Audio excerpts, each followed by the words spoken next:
Hi అండి. ఈరోజు వీడియోలో పప్పు తోటకూర చేస్తున్నాను.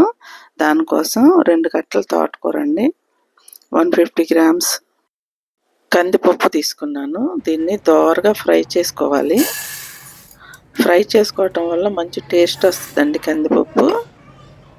ఫ్రై చేసుకుని కొంచెం కలర్ మారితే సరిపోద్ది, మరి నల్లగా కూడా ఫ్రై అవ్వకూడదు కందిపప్పు అనేది.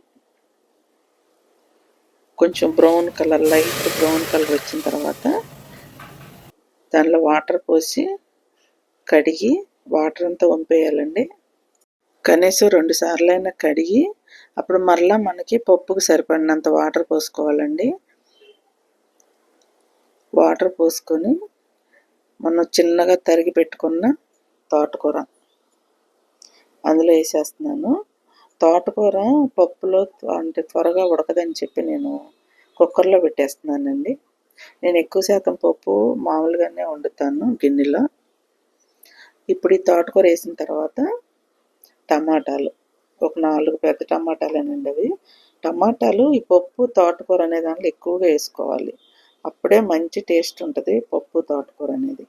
ఒక ఉల్లిపాయ, 4 పచ్చిమిర్చి కట్ చేసి వేసాను. పసుపు 1/2 స్పూను, అలాగే 2 స్పూన్లు కారం. కారం కొంచెం ఎక్కువగా ఉంటేనే బాగుంటుందండి పప్పు తోటకూరలో. అలాగే చింతపండు, ఒక నిమ్మకాయ అంత, చిన్న నిమ్మకాయ అంత చింతపండు. టమాటాలు ఎక్కువ వేస్తున్నాం కాబట్టి చింతపండు తక్కువ వేసుకోవాలి. ఇవన్నీ వేసి మూత పెట్టి మీడియం ఫ్లేమ్లో 3 విజిల్స్ వచ్చే వరకు ఉంచానండి. 3 విజిల్స్కి నాకు బాగా మెత్తగా ఉడికిపోయింది పప్పు అయితే.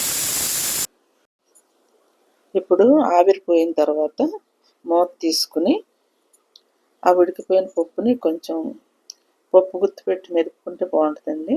పప్పుకు సరిపడినంత సాల్ట్ వేసేసి ఇప్పుడు మెదుపుకోవాలి. మనం మెదుపుకుంటే బాగా తోటకూర అనేది నలిగిపోద్ది, పప్పులో కలిసిపోద్ది. పప్పు తోటకూర చాలా బాగుంటుందండి కరెక్ట్గా వండుకుంటే. అన్నీ సరిపడా వేసుకోవాలి, టమాటాలు ఎక్కువ వేసుకోవాలి. ఇది బాగా రుబ్బేసిన తర్వాత తాలింపు పెట్టుకోవటమేనండి. ఇది రుబ్బి పక్కన పెట్టాను తాలింపు వేయడానికి. ఉప్పు సరిపోయిందో లేదో చూసుకుని, సరిపోలేదు నేను మళ్ళీ కొంచెం వేసాను. ఇప్పుడు రుబ్బిన తర్వాత పక్కన పెట్టానండి తాలింపు కోసం. ఇప్పుడు నేను ఈ పప్పులో నంచుకోవడానికి 2 అప్పడాలండి, నువ్వుల అప్పడాలు. ఇవేమో అవి కూడా వడియాలే, బంగాళదుంప చిప్స్ టైప్లో ఉంటాయి వడియాలు, కానీ బంగాళదుంప చిప్స్ కాదండి అవి. వాటిని నూనెలో ఫ్రై చేస్తున్నాను. ఈ నువ్వుల అప్పడాలు చాలా బాగున్నాయి టేస్టీగా. మందంగా ఉన్నాయి, ఎలా ఉంటాయి అనుకున్నా కానీ చాలా బాగున్నాయండి ఇవి టేస్ట్కి. ఒక అప్పడం అయితే సరిపోద్ది మనకి అన్నం అంతట్లో తినడానికి.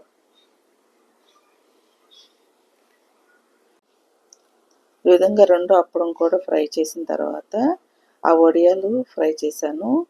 వడియాలు కూడా బాగున్నాయండి, చిన్నపిల్లలు తినడానికి చాలా బాగున్నాయి. అవి కారం లేకుండా ఉన్నాయి. పొటాటో చిప్స్ అప్పడాలు అంటే ఆ మోడల్లో ఉన్నాయి, కానీ అవి వడియాలే.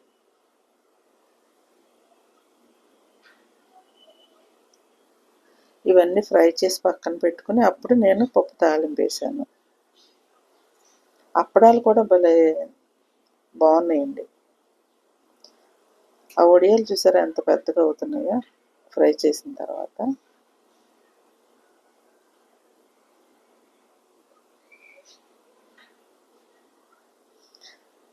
ఇలా మొత్తం వడియాలన్నీ ఫ్రై చేసేసాను. ఈ వడియాలు టైంపాస్ కోసం తినటానికి కూడా బాగుంటాయండి. చిన్నపిల్లలు ఏడ్చినప్పుడు మనం ఫ్రై చేసి ఇచ్చామనుకోండి, చిప్స్ లాగా లేదంటే లేస్ లాగా తింటారు, బాగుంటాయి. కారం అనేది లేదు, బాగున్నాయి.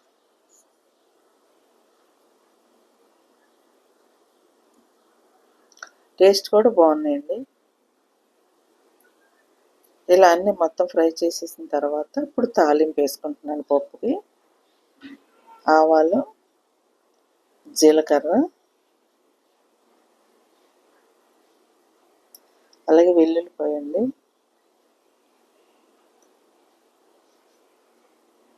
కరివేపాకు, ఇంగువ. ఎండుమిర్చి కొంచెం ఎక్కువ వేసుకోండి తినేవాళ్ళు ఉంటే. ఇవన్నీ వేసి వెల్లుల్లిపాయ అనేది మంచి స్మెల్ రావడానికి కొంచెం బాగా మనం నూనెలో అలా మెదిపితే బాగుంటుందండి స్మెల్.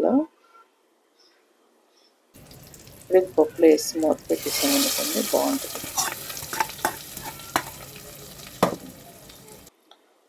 పప్పు తోటకూర చూసారుగా, మా పప్పు తోటకూర. నచ్చితే లైక్ చేయండి, తప్పకుండా మా ఛానల్ని సబ్స్క్రైబ్ చేసుకోండి. మా కర్రీస్ ఎలా ఉంటున్నాయి అనేది కామెంట్ రూపంలో తెలియచేయండి. బాయ్ అండి.